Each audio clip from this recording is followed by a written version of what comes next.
Hello, my name is Grace Sullivan, and I'm a junior at the University of Notre Dame, studying global affairs, peace studies, and gender studies.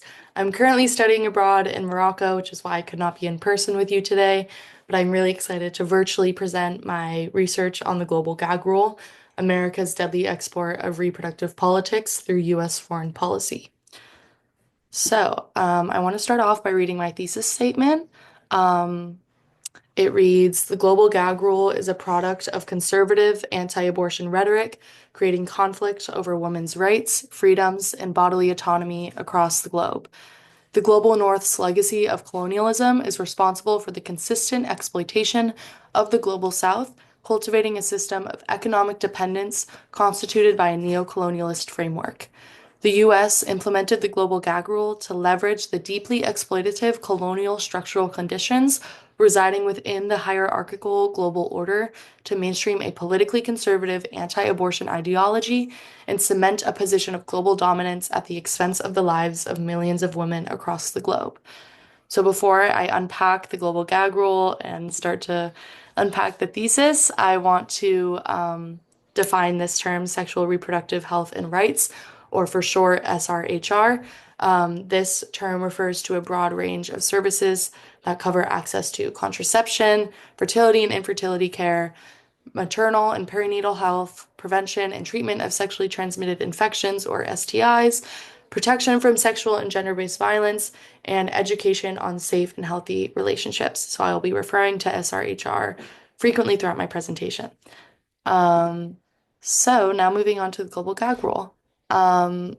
So the gag rule builds upon the 1973 Helms Amendment, which was added to the Foreign Assistance Act of 1961 in the wake of passing Roe v. Wade in 1972. And essentially, this Helms Amendment prohibits the use of U.S. foreign assistance to pay for abortion services provided by NGOs abroad. And then the Global Gag Rule, which was introduced at the World Population Conference in Mexico City in 1984 by the Reagan administration, builds upon the Helms Amendment by prohibiting US-funded NGOs from using any money for abortion-related services in specific cases. And I do want to note that the official name, policy name of the Global Gag Rule is the Mexico City policy, but this policy is known by reproductive rights advocates and activists as the Global Gag Rule due to its perverse limitations on freedom of speech for those working in NGOs. So that's how I will be referring to this policy throughout my presentation. But together, these two policies force an ultimatum among US-funded NGOs to choose between offering essential reproductive health services and receiving funding. A quote that I think really helps to explain this policy is by Barbara B. Crane and Jennifer Dusenberry. The quote reads, NGOs outside the U.S. are not eligible for U.S. family planning assistance through the U.S. Agency for International Development, or USAID, or the State Department if they use funding from any other source to perform abortions in cases other than rape, incest, or threat to the life of a woman, provide counseling and referral for abortion, or lobby to make abortion legal or more available in their country. These restrictions effectively preclude such NGOs from providing safe abortion services, even where it is legal in their own countries for indications not covered by the gag, and from joining national movements to liberalize access to abortion. So essentially, the Global Gag Rule forces NGOs to choose between discontinuing their abortion services or forfeiting US funding, which would impact the entirety of their services that they offer. A really important note I want to make is that the Global Gag Rule does not apply to NGOs inside the US because it is a violation of the US Constitution, which kind of really distinctly highlights this hypocritical double standard that I will continue to elaborate on. But going into the timeline and history of the Global Gag Rule, we start with the 1973 Helms Amendment, as previously discussed, and then the 1984 World Population Conference in Mexico City, where President Ronald Reagan introduced the Global Gag Rule. When it was first introduced and implemented, the International Planned Parenthood Fund, or IPPF, lost 25% of its funding as it did not comply with the gag rule. And this totaled to around 11 to $12 million that they lost in funding. And then moving to 1993, the global gag rule was rescinded under President Clinton. And then in 1999, the Republican-dominated Congress adopted a version of the global gag rule. And this is the only time the gag rule has been in effect under a Democratic administration. And then moving on to 2001, under President Bush, it was formally reinstated and also expanded to prohibit foreign NGOs from counseling pregnant women on all of their pregnancy options, including safe abortion where it was legal. This basically prevented informed decision making for pregnant women. And in addition, over the 8-year administration, the IPPF lost more than $100 million. Moving on to 2009, the policy was rescinded under President Obama. And you can kind of notice here that there's this pattern of reinstatement under Republican administrations and rescinding the policy under Democratic ones. And while rescinding the global gag rule is a step in the right direction, um, the harm caused by the global gag rule is very pervasive and long-lasting and far-reaching in NGOs. Each time the gag rule is lifted, organizations can take years to restart interrupted services, regain funding, rebuild programs and partnerships, and rehire staff. So rescinding it is great, but it really is not enough. And then we move on to 2017, where the gag rule was reinstated under the Trump administration and expanded to apply to all U.S. global health services beyond family planning services and was named the Protecting Life and Global Health Assistance, or the PLGHA. In 2019, it was further expanded by the Trump administration to apply to subrecipients of gagged organizations, even if those subrecipients themselves did not accept US funding. So this kind of created a trickle-down effect from the global gag rule among many foreign NGOs. And then in 2021, the policy was rescinded under President Biden. And then most recently, in 2025, on January 24th, the Trump administration reinstated the expanded global gag rule. And then if we look on this at this figure on the right, it kind of shows the difference between the original global gag rule and the expanded one under Trump. So the previous global gag rule restricted and cut up to 575 million in U.S. foreign aid for family planning, and Trump's expanded version restricts and cuts up to 8.8 billion in U.S. foreign aid for health programs, including family planning, HIV, TB, malaria, and maternal and child health. Um, to elaborate on this expansion, I think this quote really sums up the impact of this expansion. It reads, the PLGHA prohibited foreign NGOs that receive U.S. global health assistance funds from providing, advocating for, counseling on, or referring for abortion services as a method of family planning. The policy also expanded on previous versions to include all global health, which, as previously shown, that includes HIV and AIDS treatment and tuberculosis, the Department of Health and Human Services, and Department of Defense funding, increasing its coverage from approximately 575 million to 9.1 billion. So that's just further elaborating on that previous figure we saw. And then the exemptions under the PLGHA that I wanted to note are post-abortion care, abortion services, counseling, and referral for abortion in the case of life endangerment, rape, and incest are not restricted by the PLGHA. We will kind of see how these exemptions do not apply when in practice. Okay, so the expanded impact of the PLGHA cut off funding for essential SRHR services, including contraception, maternal care, menstrual hygiene programs, HIV prevention and treatment, the treatment for tuberculosis, malaria, Zika, Ebola, and other infectious diseases.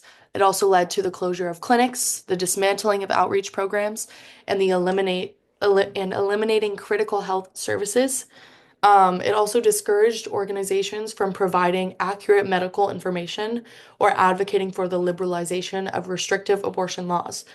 And the rescinding and reinstating patterns have created this uncertainty and delays in resuming vital health programs, even when the global gag rule is rescinded. This expansion significantly impacted access to reproductive services in a majority of countries in the global south, where NGOs heavily rely on US global health assistance. In total, the IPPF and the MSI, which stands for Marie Stopes International, which is another very important reproductive health NGO, it's now called MSI Reproductive Choices. But the IPPF and the MSI had a combined funding gap of 160 million by the end of the 2017 to 2020 Trump administration, which really just highlights how pervasive and drastic the impact is of this policy. So moving on to my regional focus on the Global South. So I selected the Global South, specifically Africa, because the majority of US health funding goes to this area. In 2024, 12.7 billion of 41 billion in American foreign assistance went to sub-Saharan Africa. In each country in the Global South, the effects of the global gag rule are, of course, determined by the political economy of reproductive health in that country, including how large a role played by NGOs in both services and advocacy, the presence of other reproductive health donors, and the salience of abortion as a policy issue and the commitment of the national government to reproductive health. So all of these determinant factors starkly impact the central domestic cleavages of the global gag rule in specific countries. So for my research, I did a country-specific analysis to illuminate the distinct and diverse impacts of the global gag rule on the internal dynamics of countries in the global south, specifically in Africa. I will be presenting on South Africa, Ethiopia, Uganda, and I will also include a few additional observations of NGOs in Morocco to showcase how the global gag rule impacts SRHR services in countries with different abortion laws. So, starting with South Africa, abortion is legal in South Africa. They adopted the Choice and Termination of Pregnancy Act in 1966, which permits abortion upon request, including from minors within the first 12 weeks of gestation and subsequently under various conditions, including socioeconomic grounds.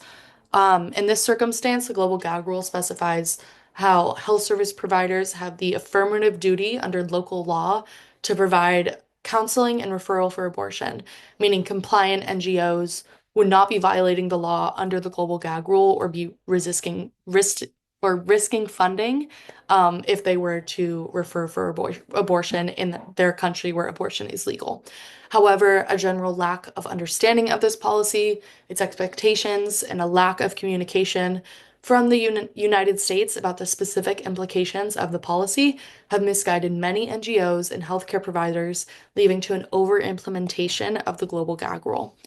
The global gag rule was met with complete silence from Parliament in South Africa. There was a study that I incorporated into my research that highlighted that looked at how many times the global gag rule was mentioned in Parliament, and it was very, very minimal. So this really highlights a general lack of awareness and understanding from Parliament and also medical practitioners about the specific guidelines of the global gag rule in a country where abortion is legal. Moving on to Ethiopia. Ethiopia's 2006 abortion policy allows abortion to be performed legally in cases involving rape or incest if the woman has a physical or mental disability to preserve her life or health, or if she is a minor who is physically or mentally unprepared for childbirth. So this law has allowed for improvement in the access and availability of abortion care, contraceptive services, and reproductive health outcomes.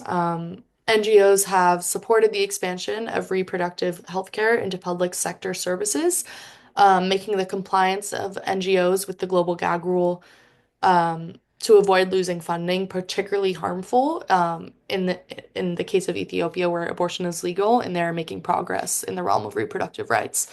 The global gag rule also has drastic effects in Ethiopia due to the fact that more than one-third of all US global health assistance was received by Ethiopia in 2017, which is when the Global Gag Rule is in effect, accounting for 70% of their family planning budget.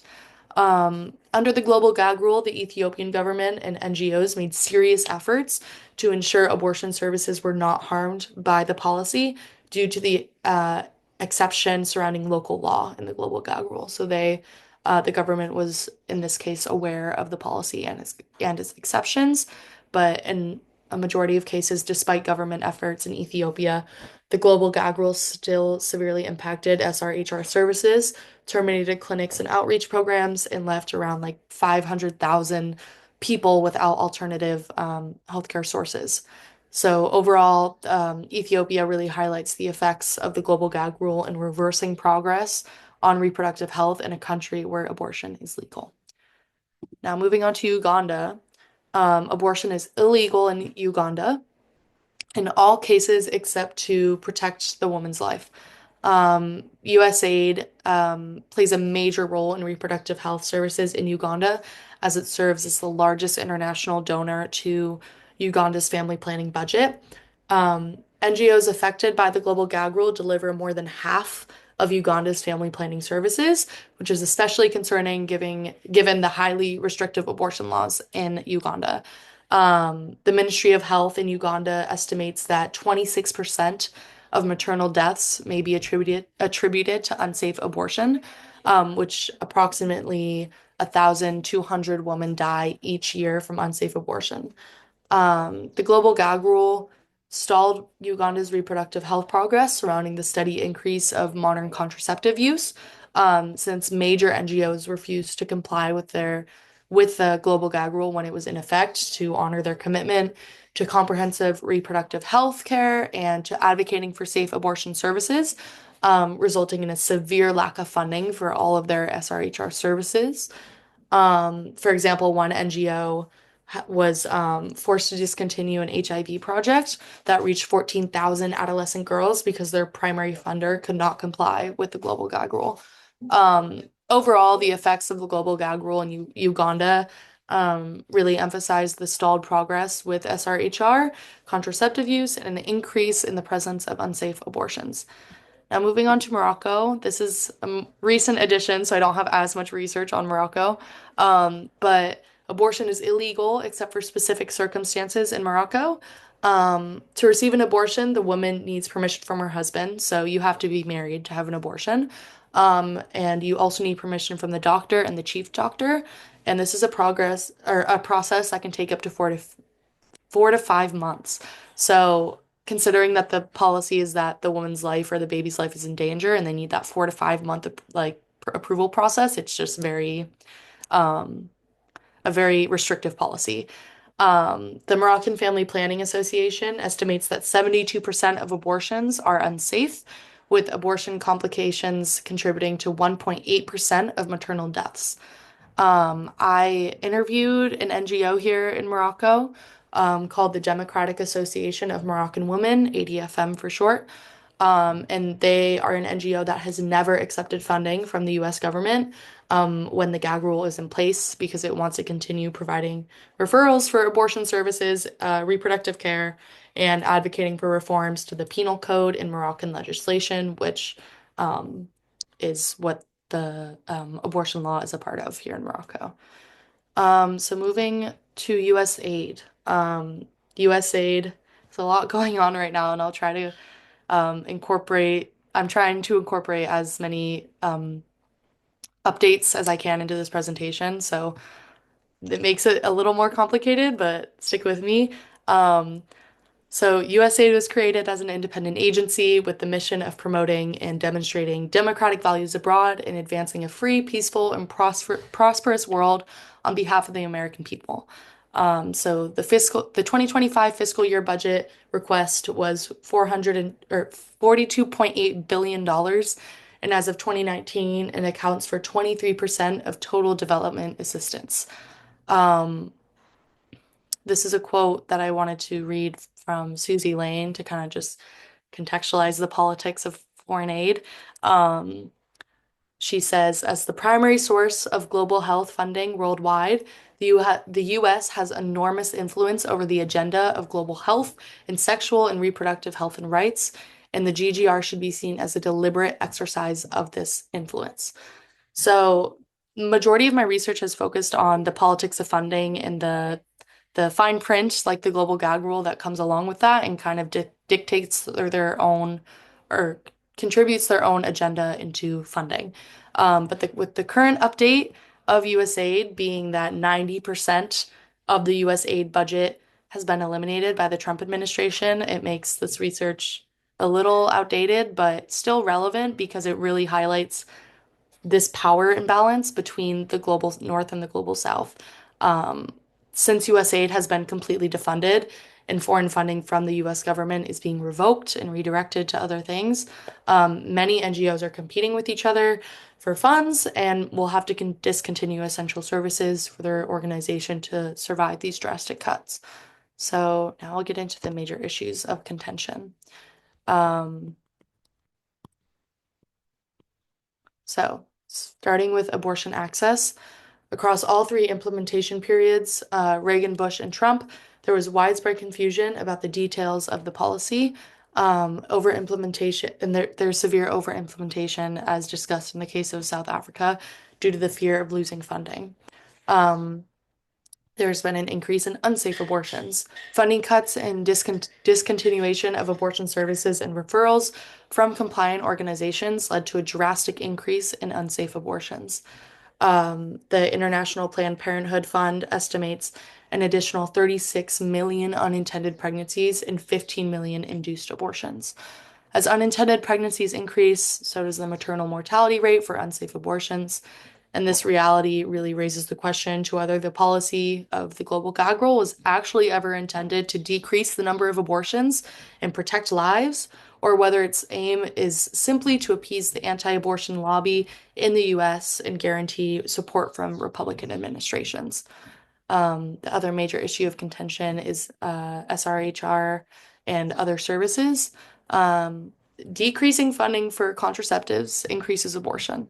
And without access to safe abortion, there will be an increase in unsafe abortions. Um, the MSI estimates that between 2017 and 2020, cuts to contraceptive services will result in 6.5 million unintended pregnancies, 2.1 million unsafe abortions, and 217,000 maternal deaths.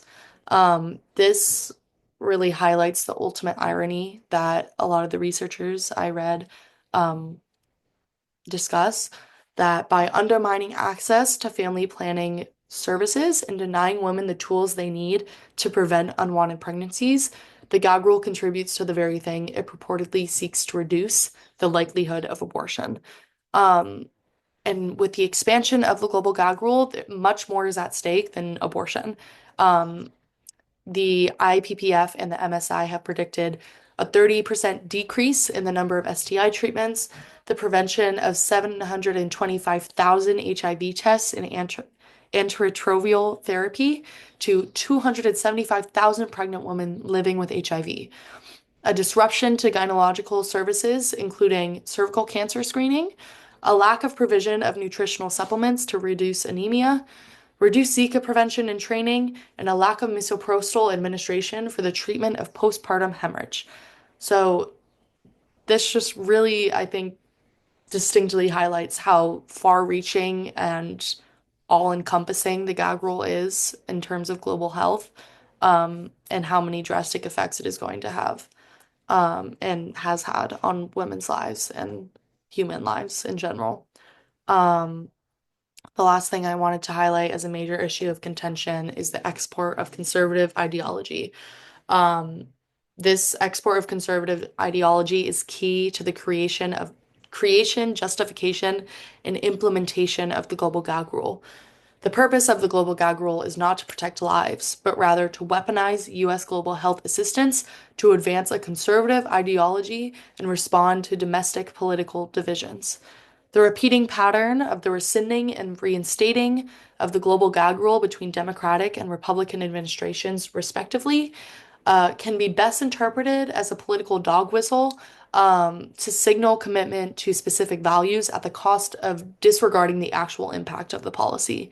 And the global gag rule develops conservative ideologies by preventing or it develops conservative ideologies in foreign countries by preventing compliant NGOs from advocating for abortion, elevating anti-abortion voices whom can speak freely without contention, posing long-term effects to internal discourses on abortion in other countries.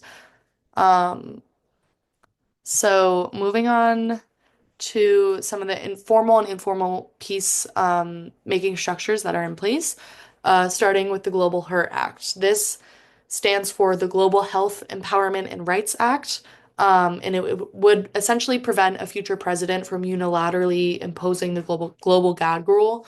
This bill would permanently repeal the executive action of the global gag rule while ensuring that NGOs can continue to operate US supported health programs for SRHR services abroad. Um, and then the Abortion is Healthcare Everywhere Act would amend the Foreign Assistance Act to repeal the Helms Amendment, which has harmed individuals over the world for 50 years. Repealing this amendment would allow for safe abortions in countries receiving US foreign assistance, resulting in 19 million fewer unsafe abortions and 17,000 fewer maternal deaths each year, in addition to lowering health system costs by making abortions more safe and reducing costly abortion complications. And then finally, the She Decides movement. Since 2017, the global political movement, She Decides, brings leaders from Africa, Asia, the Arab region, Latin America, the Caribbean, Europe, North America, who have been standing up for the right to choose. She Decides was originally launched as a reaction to the reintroduction and dramatic expansion of the global gag rule by the Trump administration, to make sure that essential programs that would suffer significant cuts in funding would be able to continue their important work. And they raised around $450 million in 2018. The majority of this money went to NGOs, direct support to countries, UN agencies and programs, and other multilateral organizations. But even this very large, generous amount was not enough to compensate for the impacts of the expanded global gag rule. So to kind of wrap up and do an analysis of the structural conditions, um, the global gag rule stands on the shoulders of the deeply exploitative ongoing legacies of colonialism and neocolonialism by relying on these systems of domination to fuel a conservative political agenda. Abortion, as a widely contested political issue in the US, has led to the loss of reproductive rights for many women in the US, and the export of these politics not only fuels this ideological project, but also mainstreams its effects, impacting the lives of millions of women worldwide. The destruction of foreign aid, in tandem with policies like the GGR, illuminates the weaponization of the asymmetrical power dynamic between the global north and south that leverages the deeply exploitative colonial structural conditions residing within the hierarchical global order to mainstream a politically conservative anti-abortion ideology and cement a position of global dominance at the expense of the lives of millions of women across the globe. So that is my presentation. Thank you so much. If you have any questions, please do not hesitate to contact me by email. I am happy to talk about any questions, comments, concerns that people may have. I've also attached two QR codes here. My essay that this research come from, The Global Gag Rule, America's Deadly Export of Reproductive Politics Through U.S. Foreign Policy. So you can read it there. And then I also made a zine on reproductive justice called Catholicism, Dignity, and Intersectionality. So if you're interested in any of those things, please check those out.